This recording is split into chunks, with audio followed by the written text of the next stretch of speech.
Young people are vital to the future of any nation. 34% of the people in Nigeria are between the ages of 18 and 40 years old. Societies globally are usually faced with the responsibility of bringing up their young ones, turning them into responsible members of the society. This is a process of socialization. However, when this process goes wrong, the result is never favorable to the society.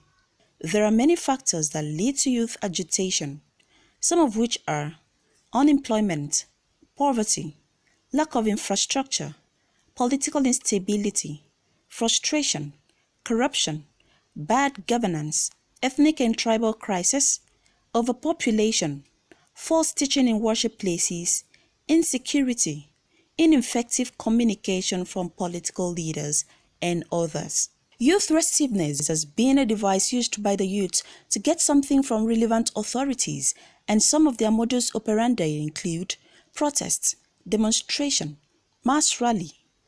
However, we often see such leading to vandalism, ethnic militia, political thuggery, and others were not properly managed. The consequences of such are better only imagined. The questions are: have youths given up on constructive dialogue?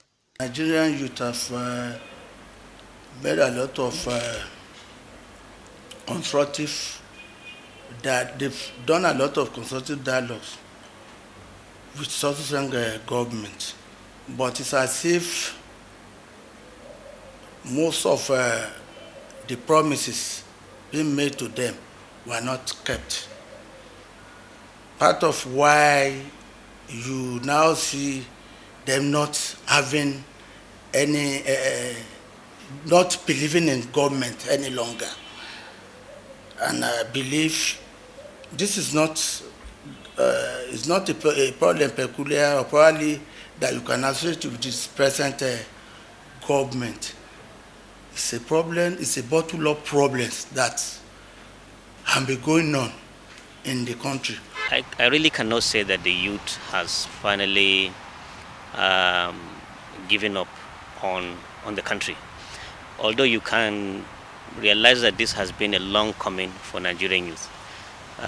Many of Nigerian youth have endured a lot over the past years, and also over the course of successive administrations that have so far not done a lot for Nigerian youth. What is truly responsible for this expression of dissatisfaction by the youth? There has been economic exclusion of the Nigerian youth, and also you can say that governments over the years have not done a lot to include Nigerian youth in the decision-making process in the country. How do we channel youth restiveness to positive productivity for our country's growth? The youth should be carried along. Tell us what you want to do. Your project, what do you have? What is the government have in mind for the youth? In our country, our problem is that the elders, the men of yesterday, refuse to allow the young one to manifest. And the Bible says, where there is no vision, the people perish. And the vision is for youth. Old men are for dream. So when youth are now dreaming and old men are seeing vision, we can make headway. I think if they do the needful, there will be peace. And not just saying it, let them do it.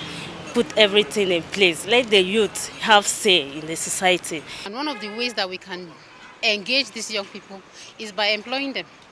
Simple and short. It's not necessarily that the government should do the employment, but create an avenue where their own talents, their own businesses that they are going to establish should be able to thrive and thrive well.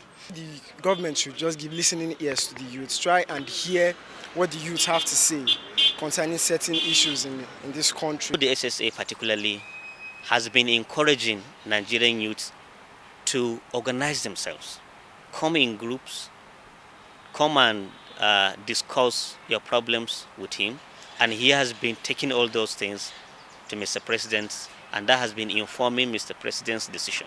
in the many economic empowerment schemes that we have been seeing being enrolled in this administration. The Office of the Senior Special Assistant to the President, led by Honorable Nasir Said Adhama, is doing a lot since 2016 when he assumed office.